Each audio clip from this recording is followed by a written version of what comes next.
Vamos a avanzar con lo que está ocurriendo con la asociación de ISAPRES, quienes emitieron una declaración tras conocerse la ley corta ingresada por el gobierno el día miércoles pasado en torno a resolver cómo se van a devolver las platas que la Corte Suprema ha indicado deben entregar las prestadoras privadas de salud a los cotizantes por conceptos recaudados de manera irregular. Desde la asociación de ISAPRES calificaron la ley como un engaño que busca abordar esta compleja situación del sistema de salud privado. Dicen que no hay ningún intento de resolver nada, solo destruir el sistema privado de salud, mientras que desde el gobierno la vocera Camila Vallejo salió a responder esta mañana a las aseguradoras y recordó que la crisis no fue provocada por el gobierno ni por la Corte Suprema, sino por el modelo de negocios que aplicó cobros indebidos. Tomamos contacto con nuestro periodista Miguel Núñez Malío. Miguel, ¿cómo estás? Muy buenos días.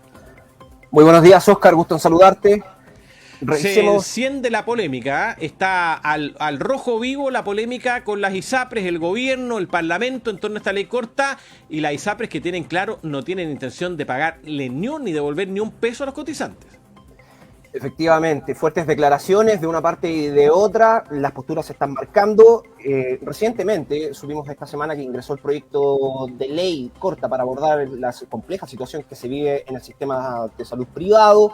Esto fue el día martes en la noche, y ayer por la noche también tuvimos la respuesta de la asociación de ISAPRES, que tal como tú adelantabas, han calificado este proyecto como un engaño y agregan que fuerza una falla sistémica en el acceso de la salud para todos los chilenos. No les gusta para nada a las ISAPRES este proyecto de ley. Han señalado y explican desde su punto de vista que no tiene factibilidad alguna y justamente conduce por la fuerza un monopolio estatal, fuertes críticas, y daña el acceso a la salud de todos los chilenos.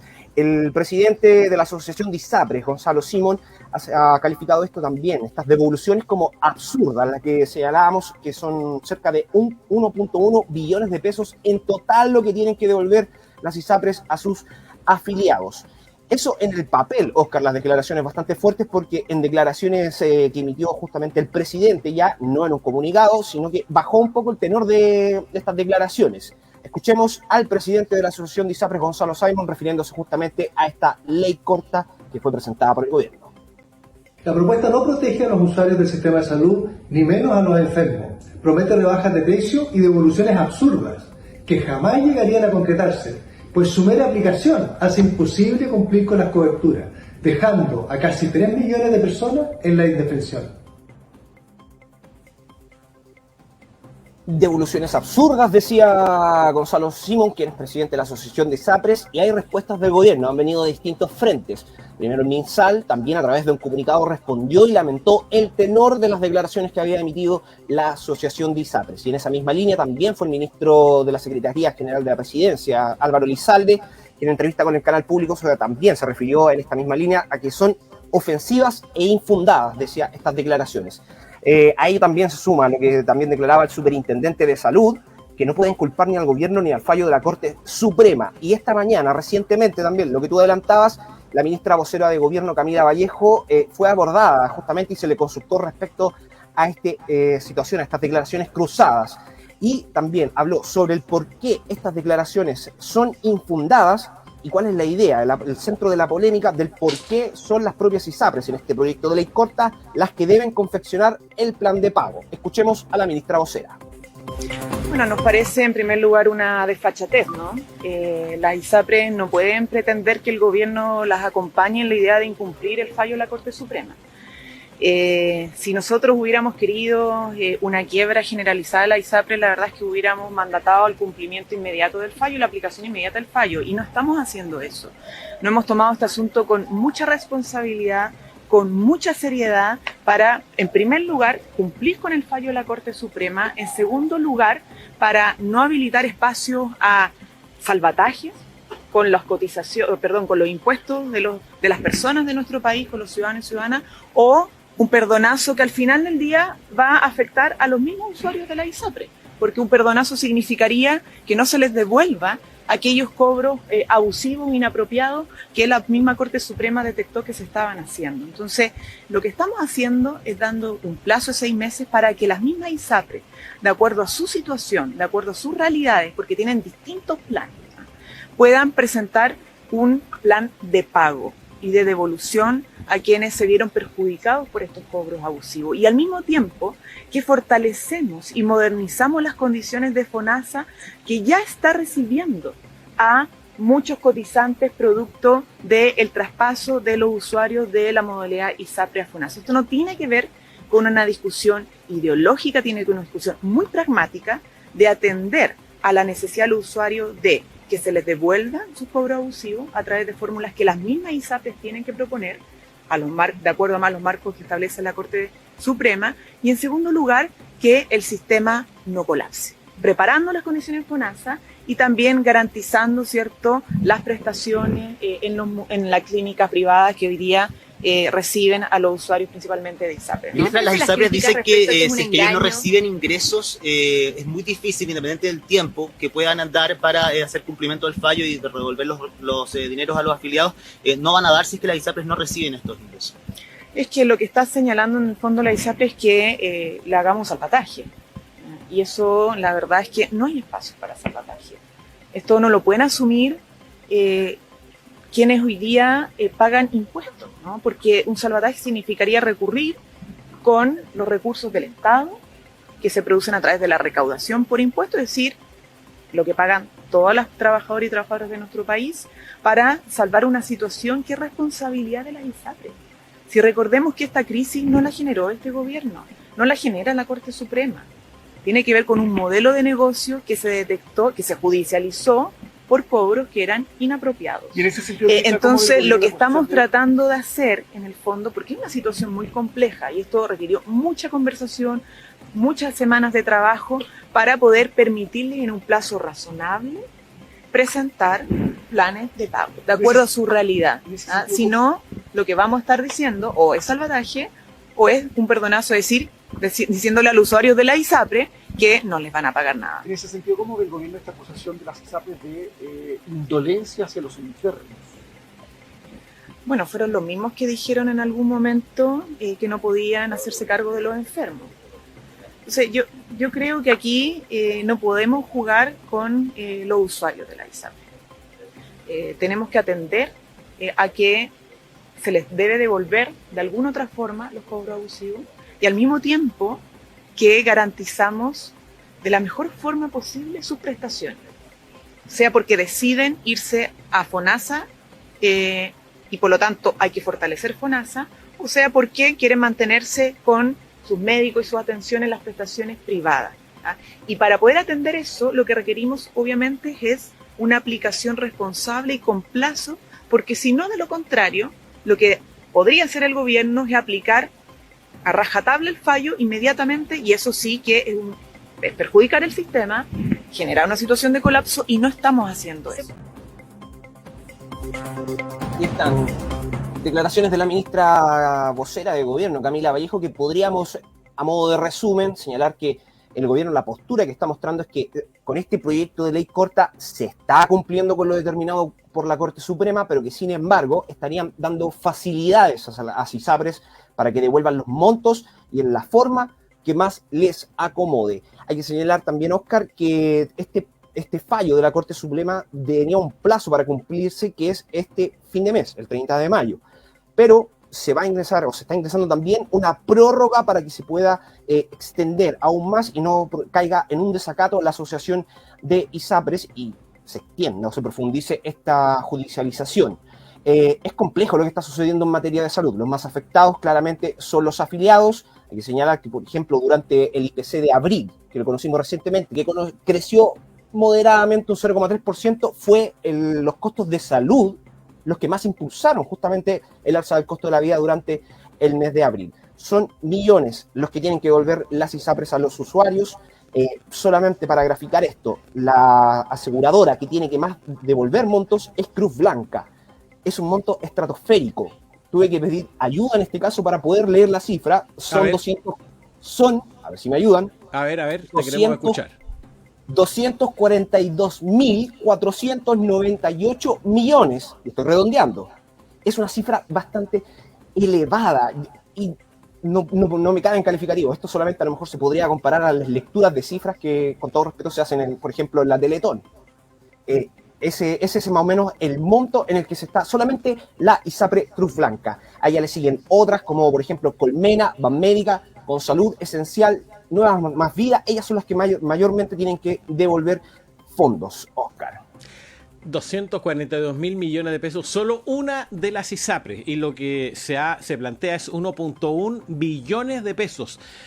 Y 1.1 billón de pesos no es como lo hacen en el sistema del dólar, ¿no? En Estados Unidos, que dicen que están hablando de 1 millón o 1 billón cuando llegaron a una cifra como de 100.000 millones, ¿no? Esto es 1.1 billones de pesos, es decir, millones y millones y millones y millones de pesos, que la cifra en billones es mucho más difícil de leer, Miguel. Ahí varios colegas en el Congreso esta semana trataban de explicarlo y ponerlo en las redes sociales, ¿no? Pero es una cifra estratosférica la que tienen que devolver, y claramente, si la devuelven, digamos, la ISAPRE van a actuar con decencia, van a ser decentes, ¿ya? Y a las mismas personas a las que no le quieren devolver, a ver, recordemos, las ISAPRES no aceptan personas que tengan preexistencia de salud.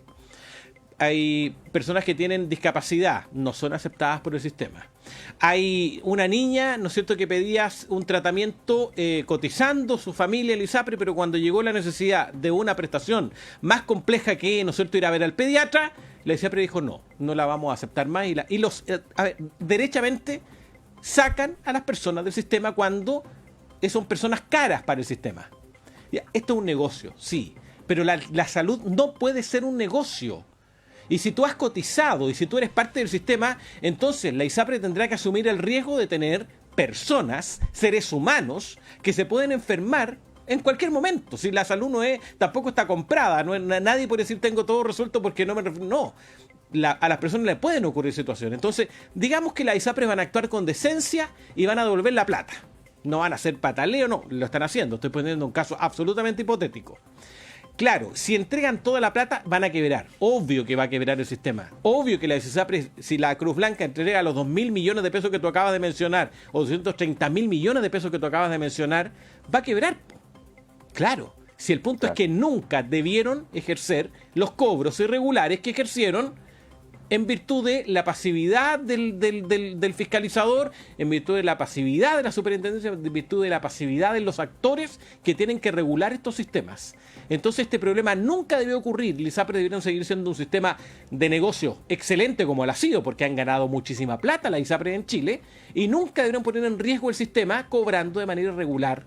Porque, insisto, si un cotizante, una empresa pequeña, el señor del almacén, alguien, ¿no es cierto?, que tiene un pequeño emprendimiento, decidiera que le va a meter la mano al bolsillo a sus clientes, el impuestos internos, la PDI, la fiscalía lo iban a destrozar. Pero esto, como son grandes empresas, grandes sistemas de negocios, entonces aquí todo es más pasivo del punto de vista de la actuación de los órganos fiscalizadores. Vamos a ver cómo termina esta historia. Y importante rescatar esto. El próximo 31 de mayo verse en plazo para que las ISAPRES paguen. Eso dijo la Corte Suprema. El 31 de mayo es el plazo final para devolver estas platas a los usuarios. Esto ya no va a ocurrir, y el gobierno le extiende el plazo por 6 meses más para que las ISAPRES propongan la fórmula a través de la cual van a hacer estas devoluciones. Hasta aquí no tenemos, al menos la disponibilidad de las ISAPRES no se ve por ninguna parte, y también hay actores políticos como la senadora Jimena Rincón, que está levantando un partido político de los demócratas, que critica a la Corte Suprema por haber colegislado. Según ella, lo que ha hecho la Corte Suprema es haber ejercido un rol de legislador.